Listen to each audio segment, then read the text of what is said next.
बसंत पंचमी के दिन एक चीज जरूर खरीद लाना, माता सरस्वती होंगे। प्रश्न। और बसंत पंचमी के माता रानी को दिन ये 3 चीज जरूर चढ़ाएं भक्तों। बसंत पंचमी की आप सभी भक्तों को बहुत बहुत शुभकामनाएं। तो कमेंट बॉक्स में जय सरस्वती माता जरूर लिखिए। तो चलिए भक्तों, आज हम इस वीडियो में जानेंगे 2025 में बसंत पंचमी सरस्वती पूजा का त्योहार हमें कब मनाया जाएगा, किन किन बातों का ध्यान रखना है और कौन कण से कार्य उसे दिन हमें जरूर करना है। भक्तों, ज्यादातर पूजा पाठ में हमारे माताएं बहनें या फिर घर में जो भी बड़े लोग हैं, बुजुर्ग हैं, उनसे पूजा करवाते हैं। लेकिन साल में एक बार पड़ने वाली बसंत पंचमी है जो कि बच्चों के लिए है। इस बसंत पंचमी से बच्चों का भविष्य उज्जवल होता है, इसीलिए इस बसंत पंचमी की पूजा बच्चों से ही करवानी चाहिए। और इस वीडियो में हम कुछ आपको ऐसे कार्य बताएंगे जो आपको अपने घर में बच्चों द्वारा ही करवाना है, और यह भी जानेंगे कि बसंत पंचमी के दिन हमें वे कौन कौन से कार्य है जो हमें बिल्कुल भी नहीं करना है। तो चलिए वक्त तो जानते हैं। पंचमी तिथि कब से प्रारंभ हो रही है, कब समाप्त हो रही है, बहुत सारी महत्वपूर्ण बातें आज हम इस वीडियो में बताएंगे। तो आप लोग बने रहिएगा, बेल आइकन को प्रेस कर दीजिएगा, जिससे कि हमारे आने वाली वीडियो के नए नोटिफिकेशन आप सभी के पास सबसे पहले पहुंच। चलिए शुरू करते हैं और सभी महत्वपूर्ण बातें जान लेते हैं। तो सबसे पहले भक्तों, आपको बता दें कि लोगों के अंदर जैसे लोग विचार विमर्श में लगे हैं, कुछ लोग 3 फरवरी को मना रहे हैं सरस्वती पूजा वसंत पंचमी, और कुछ लोग 2 फरवरी को मना रहे हैं बसंत पंचमी सरस्वती पूजा। तो आप लोग देख लीजिएगा आसपास, जब आपके लोग मानेंगे तब मना लीजिएगा। लोगों का यही है, मतलब समझ में नहीं आता कि किस दिन आपको बोले और किस दिन ना बोले, लेकिन आगे मैं आपको बता दूंगा कि कब मनाएंगे। तो सबसे पहले सरस्वती पूजा के दिन बसंत पंचमी को हम पहले फगुआ के नाम से जानते हैं। जो नियम विधि है पहले वह जान लेते हैं। तो पूजा विधि हम वीडियो को लास्ट में जानेंगे कि हमको किस प्रकार से बसंत पंचमी की पूजा करना है। इससे पहले हम यह जो फगुआ के नाम से जाना जाता है उसके बारे में जान लेते हैं। तो सुबह सवेरे हमें स्नान ध्यान करके स्वच्छ जल से स्नान करना है, और बसंत पंचमी के दिन हमें इस बात का ध्यान रखना है कि हमें पीले ही वस्त्र पहनना है। भूलकर भी नीला, सफेद, काला इस प्रकार के कलर हमें नहीं पहनना है। खाने का मतलब है कि आपको पीला ही वस्त्र पहनना है। अगर आपके पास है तो महिलाएं और पुरुष बच्चे सभी को पहने चाहिए।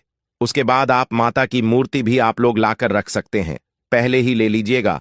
और मान लीजिए जो लोग रविवार को तो नहीं खरीदते हैं मिट्टी की मूर्ति वगैरह, तो आप लोग पहले ही खरीद लीजिएगा, क्योंकि इस बार जो बसंत पंचमी पड़ रही है वह सोमवार के दिन पड़ रही है। अगर आप एक दिन पहले खरीदेंगे तो रविवार है, तो रविवार के दिन मूर्ति खरीदना शुभ नहीं माना जाता, इसलिए आपको रविवार के और पहले मूर्ति खरीद लेना है। भक्तों, एक बात का आपको बहुत जरूरी ही ध्यान रखना है कि मूर्ति खरीदते समय आपको किन किन बातों का ध्यान रखना। देखिए, बैठी हुई आसान में मुद्रा में हमें मूर्ति लेनी है, और खड़ी मूर्ति नाल, बहुत लंबी मूर्ति नल और माता अगर पुष्प पर जैसे अपने हंस पर विराजमान है वही आपको लेनी चाहिए। बैठे रूप में ही लीजिएगा, मतलब आसान माता लगाकर बैठी हो वही हमें इस मुद्रा में मूर्ति लेनी चाहिए, ना कि खाड़ी मुद्रा में लेनी चाहिए। जब आप मोटी खरीदने जाएं तो आप देख लीजिएगा कि मूर्ति खड़ी नहीं होनी चाहिए। खड़े मूर्ति घर में लाना सही नहीं होता है, तो आप माता की बेटी हुई मूर्ति ही घर में लेकर आना है, वह भी बसंत पंचमी के दिन, क्योंकि सालों भर देवी देवता खड़े रहते हैं, इसलिए हमें बैठी हुई मूर्ति ही लेनी चाहिए। जो भी पुरुष लोग बहुत कम ध्यान देते, महिला इन बातों का ध्यान जरूर रखें, और कुछ लोगों के ध्यान से निकल जाता है। तो आप लोग देख लीजिएगा, विसर्जन के लिए आप लोग पूछते हैं, तो देखिए, पूजा पाठ करके 1 साल तक मूर्ति को रखनी चाहिए, और अगले साल जैसे हम विसर्जित कर देंगे फिर नई मूर्ति सरस्वती जी की लेंगे। जो मूर्ति रखते हैं उनके लिए जो प्रतिमा रखते हैं, और कुछ लोग तो केवल फोटो से ही करते हैं, तब तो उन्हें विसर्जन करने की कोई मतलब जरूरत ही नहीं। अपना फोटो पूजा पाठ करेंगे और फिर फोटो घर में ही रखेंगे। लेकिन मूर्ति आपको पूजा पाठ करके कुछ लोग विसर्जन तुरंत कर देते हैं 2-4 दिन रखने के बाद, और कुछ लोग जैसे पूरे साल रखते हैं और अगले साल नई मूर्ति लाते हैं, और फिर जो है पुरानी मूर्ति का विसर्जन कर देते, विसर्जित कर देते हैं। तो आप यह नियम अपने घर का आप लोग देख लीजिएगा, लेकिन 1 साल रखनी चाहिए। 1 साल के बाद ही हमें करनी चाहिए। तो इसीलिए आपको माता सरस्वती की बेटी हुई मूर्ति लाना है, क्योंकि हम उनको 1 साल तक घर में बैठकर रखते हैं और फिर अगले साल आप दूसरी जब नई मूर्ति लेकर आए तब आप पुरानी मूर्ति को किसी पवित्र नदी में जाकर नियम तरीके से विसर्जन कर दें। तो यह हो गया आपका मूर्ति का विसर्जन का नियम। दूसरी चीज क्या है कि देखिए, सरस्वती पूजा बसंत पंचमी का जो दिन है ना, अब्बूझ मुहूर्त के नाम से जाना जाता है। इसमें आप किसी भी प्रकार के शुभ और मांगलिक कार्य कर सकते हैं। कोई आपके पत्र पंचांग दिखाने की जरूरत नहीं है, मुहूर्त निकलवाने की जरूरत नहीं है। क्या होता है, कुछ लोग पूजा का मुहूर्त पंडित द्वारा या ज्योतिष द्वारा निकलवा हैं, लेकिन आपको हम जो नियम बता रहे हैं उसे नियम से आप पूजा कीजिए। आपको किसी भी प्रकार का कोई मुहूर्त निकलवाने की जरूरत नहीं पड़ेगी। क्यों? यह निर्भाग्य मुहूर्त माना जाता है और इसमें अब कोई भी कार्य नहीं, संकोच कर सकते हैं। नया कार्य हो या शुभ और मांगलिक कार्य भी आप लोग कर सकते हैं। अगला ध्यान आपको क्या रखना है कि कुछ लोग जैसे कहते हैं कि जैसे हम लोग तो पहले फगुआ के नाम से जानते हैं, तो उसे दिन हम लोग पुआ अपने घर में जरूर बनाते हैं। मैदे का, आटे का, सूजी का, जो भी बनाए, पुआ बनाते हैं। गुलाल हम जरूर माता को चढ़ाते हैं। पूर्वी माता को भूख में पुआ और गुलाल चढ़ाने का बहुत ही बड़ा महत्व है। इन 2 चीजों के बिना पूजा अधूरी मानी जाती है। इसलिए आप यह 2 चीज तो जरूर ही बना लेना या फिर मंगवा लेना। अबीर जिसको कहते हैं, अबीर और धन, 3 चीज माता को जरूर चढ़ती है। पूरा नारियल और गाड़ी छुहारा भी ले सकते हैं। अबीर और आपका जो धन, ये 3 चीज आपको जरूर चढ़ने हैं। कुछ लोग जैसे आम के मोजर भी चढ़ाते हैं, कुछ लोगों के चढ़ता है तो आपको मिल जाता है, तो जरूर चढ़ाएं। और नहीं मिलता है तो ये जो भी मिल जाता है उसी से आपको पूजा पाठ करनी है। ये क्लियर हो गया। दूसरी चीज क्या है कि बच्चों से उसे दिन आप लोग पूजा जरूर करवाइए, क्योंकि बच्चे ही माता की पूजा करते विद्या की देवी मानी जाती है, बुद्धि की देवी मानी जाती है सरस्वती माता। तो उनसे चंदन तिलक थोड़ा सा जरूर माता को, मतलब होली वगैरह आप लोग सिंदूर वगैरह लगवा सकते हैं, माता को तिलक लगा सकते हैं। और बच्चों से कहिए कि जो उनका सबसे मतलब जो हार्ड सब्जेक्ट रहता है ना, जो बहुत अधिक भारी रहता है, जो समझ में नहीं आता, वह जरूर माता के पास ले जाकर थोड़ा सा मोर पंख के साथ, ये थोड़ा सा पुष्प के साथ बुक के अंदर डालकर एक पेन, कॉपी, पुस्तक माता के पास हमें जरूर उसे दिन चढ़ाने चाहिए। भक्तों, अब आप सोच रहे होंगे कि बसंत पंचमी के दिन बच्चों से पूजा क्यों करवाना चाहिए। हमारे कहने का मतलब है कि अगर आप इस दिन बच्चों से पूजा करवाते हैं तो उनके अंदर विद्या माता का आशीर्वाद होगा और उनकी बुद्धि तीव्र हो जाएगी। क्या होता है, जो बुजुर्ग होते हैं, घर में बड़े होते हैं या फिर माता पिता हैं, वह लोग तो पढ़ाई वगैरह करते नहीं हैं, लेकिन वह अपने बच्चों को बहुत बड़ा बनाने का सोचते हैं, उनके बुद्धि का विकास करने की सोचते हैं। तो इसलिए आपको इस दिन बच्चों से ही पूजा करवानी चाहिए। बच्चे भी भगवान का ही रूप है। अगर आपके घर में बच्चे नहीं हैं तो फिर आप पूजा कर सकते हैं। भक्तों, एक बात का ध्यान रखें कि बसंत पंच के दिन हमें विद्या माता को हमें आराम देना चाहिए। उसे दिन हमें पढ़ाई नहीं करनी चाहिए। इस बात का भी आप लोग ध्यान रखिएगा। अब भक्तों, आप सोच रहे होंगे कि हमने ऐसा क्यों बोला है। हमारे कहने का मतलब है कि हम सालों साल पढ़ाई करते हैं, हमारे बच्चे पढ़ाई करते हैं। अगर साल में वह एक दिन विद्या माता को आराम करने देंगे तो माता अत्यंत प्रसन्न होती है और बच्चों की बुद्धि भी तीव्र होती है। इसके अलावा छोटे बच्चों का आप अन्य प्रश्न वगैरह उसे दिन कर करवा सकते हैं। जब पर उनके जीवन पर हम जैसे शहद से ओम लिख सकते हैं, तो यह सभी कार्य सरस्वती पूजा के दिन अब्बूझ मुहूर्त में कर सकते हैं। किसी पंचांग की जरूरत नहीं है और बच्चों से आप लोग पूजा पाठ करवाकर वहां पर पुस्तक रखवा दीजिएगा। भक्तों, थोड़ा सा आप ध्यान रखिएगा कि बसंत पंचमी के दिन आप अपने बच्चों को डांटे वगैरह ना और उन्हें पढ़ने के लिए ना बोले।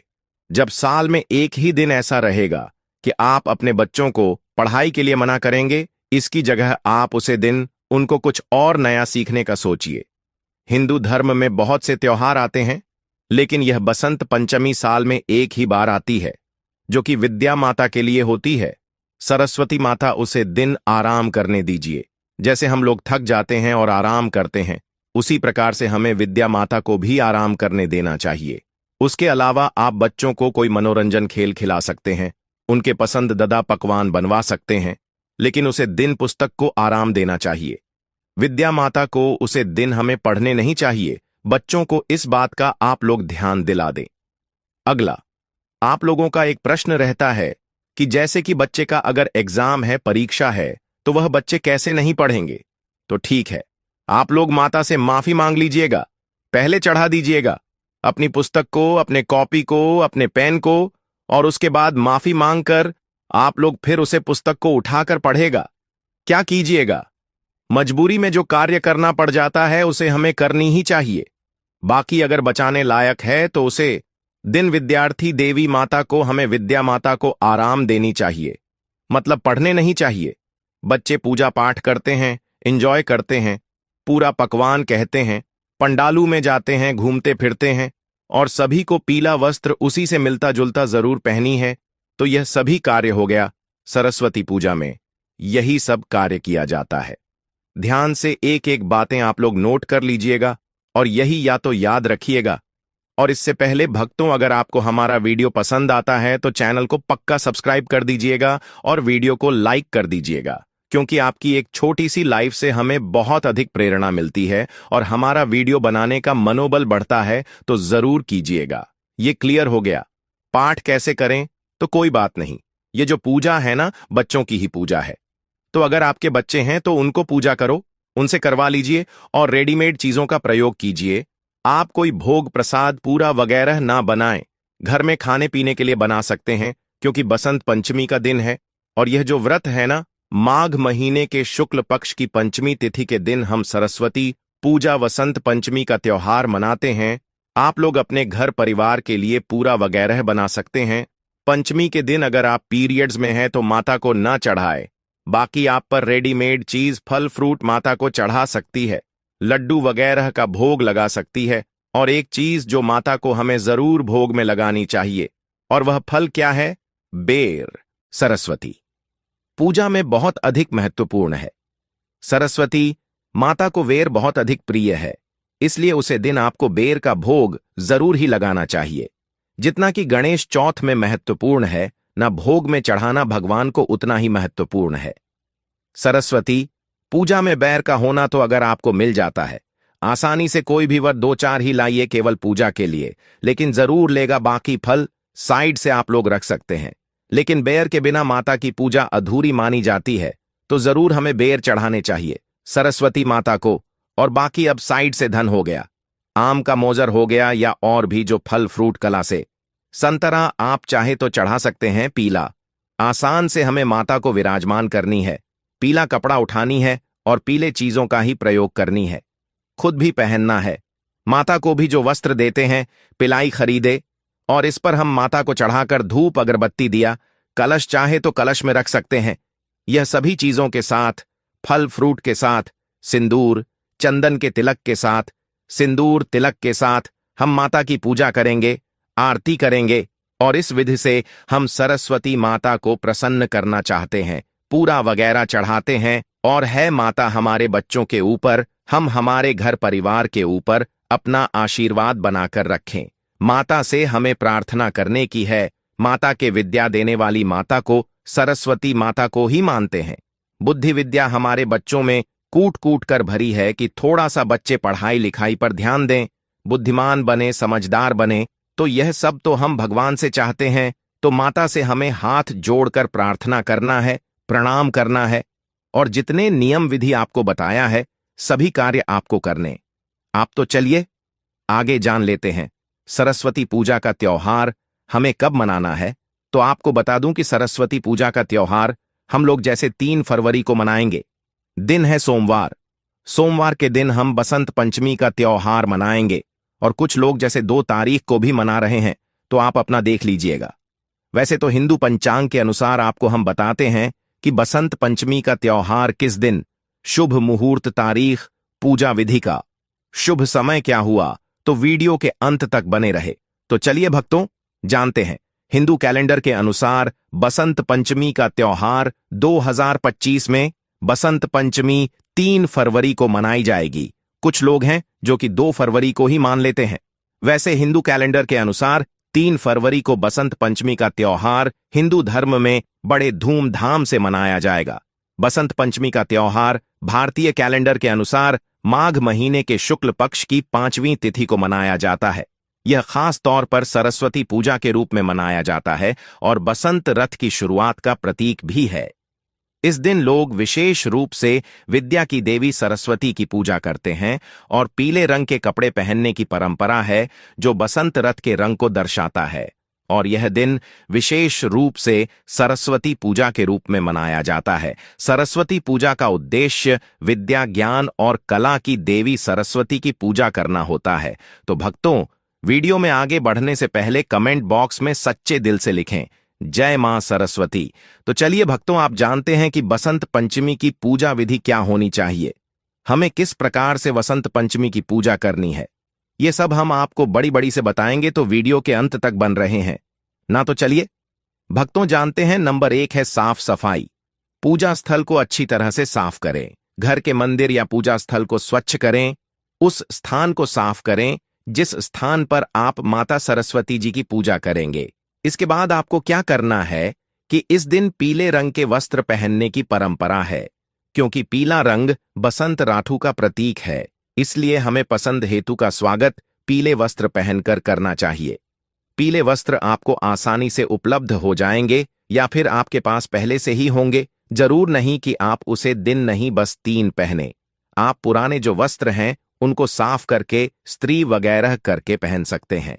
आसनों की व्यवस्था। पूजा के लिए साफ और पवित्र आसन बिछाए। खास तौर पर पीले या सफेद रंग के आसन का उपयोग किया जाता है। पवित्रता स्नान करने के बाद शुद्ध होकर पूजा करें। तो भक्तों, इस दिन आपको पवित्रता का विशेष रूप से ध्यान रखना है। नंबर 2 है पूजा सामग्री। पूजा के लिए निम्न सामग्री की आवश्यकता होती है। पूजा सामग्री का विशेष महत्व। बिना पूजा सामग्री के पूजा सफल नहीं होती है। तो चलिए भक्तों, जानते हैं कि बसंत पंचमी के दिन हम ऐसी कौन सी सामग्री है जिससे हमारी पूजा सफल हो जाएगी। सरस्वती की मूर्ति या चित्र, यदि मूर्ति नहीं है तो चित्र भी हो सकता है, तो आपको मूर्ति जरूर ही ले लेनी है। बस मूर्ति लेते समय आप थोड़ा सा ध्यान रखें कि मूर्ति बैठी हुई अवस्था में होनी चाहिए। सरस्वती माता की खड़ी मूर्ति आपको पूजा में नहीं लेना है, यह हम आपको पहले ही बता चुके हैं। लेकिन आप एक बार फिर जान लीजिए कि बैठी हुई अवस्था में ही हमको मूर्ति लेना है। पीला फूल, आपको पीले फूल ही पूजा में उपयोग करना चाहिए। पीले फूल आपको आसानी से मार्केट में मिल जाएंगे। हो सके तो आप ताजा फूल ही पूजा में उपयोग करें, जैसे कि चमेली, सूरजमुखी या अन्य पीले रंग के फूल पूजा में आपको लेना है। सुपारी और लौंग, चंदन का पेस्ट, दीपक, घी या तेल का दीपक। भक्तों, आपको बताने कि पूजा में दीपक का विशेष महत्व होता है। बिना दीपक के कोई भी पूजा प्रारंभ नहीं होती है, क्योंकि दीपक ही अंधकार में उजाले का प्रतीक है। इसलिए आप एक घी का या फिर आप तेल का दीपक जरूर ही पूजा में ले लीजिए और उसकी जलाए अक्षत, चौड़े या चावल। इसके बाद आपको क्या करना है कि रोली या गुमसुम से एक अक्षत बना लेना है, पंखा या टोली। सरस्वती माता के पूजन के लिए एक पंखा या टोली आपको लेकर रख लेना है। उसके बाद आपको नवधान्य, इसका मतलब होता है कि 9 प्रकार के अनाज, आपको पूजा में 9 प्रकार के अनाज ले लेना है और उन्हें आप पूजा स्थान पर अलग अलग कटोरियां में या फिर एक फाटे पर रख लें। 9 प्रकार के अनाज में आप मक्का, ज्वार, गेहूं, चना आदि के 9 अनाज ले लें। इसके बाद आपको क्या करना है, फल। पूजा में फल का विशेष महत्व होता है, तो आप फल ले लीजिए और हो सके तो आप पीले ही फल लेकर आए, जैसे कि संतरा है, पपीता है। इसके अलावा आप केला, अंगूर, अमरूद आदि फलों का उपयोग करना है।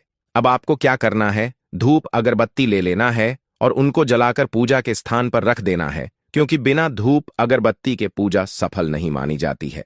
धूप दिखाएं, अगरबत्ती दिखाएं, दीप जलाएं, यह सब नॉर्मल सी कुछ सामग्री है जो आपको पूजा से पहले लेकर व्यवस्थित कर लेना है।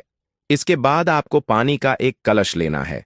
उसे ग्लास में स्वच्छ जल भरें, उसके ऊपर आम के पत्ते लगे और एक नारियल उसके ऊपर रख ले। तो इस प्रकार से हमारा कलश तैयार हो जाएगा। तो है जो हमारी सामग्री है, जो कि हमें सरस्वती माता की पूजा के लिए हमें पहले से ही रख लेना है। इसके अलावा आप अपने घर में जो पढ़ने वाले बच्चे हैं उनकी कुछ पुस्तक और सरस्वती माता की वीणा हो सके तो वीणा जरूर ही आप पूजा के स्थान पर रख लें। तो भक्तों, यह थी पूजा की कुछ सामग्री जो आपको पूजा के समय लेना है। तो अब हम आपको पूजा विधि बताते हैं कि आपको पूजा किस प्रकार से करना है। तो चलिए भक्तों, जानते हैं। हम आपको पूजा विधि बारी बारी से समझते हैं। नंबर 1, आपको स्थापना और आह्वान। सबसे पहले सरस्वती माता की मूर्ति या चित्र को अपने पूजा स्थल पर स्थापित करें। फिर दीप जलाकर गणेश जी का ध्यान करें ताकि पूजा निर्विघ्न और धन्यवाद। ऐसे ही जानकारी के लिए छाया जैन चैनल को सब्सक्राइब करें और अगर आपको यह वीडियो अच्छी लगी हो तो एक लाइक अवश्य करें और कमेंट में ओम नमः शिवाय अवश्य लिखें।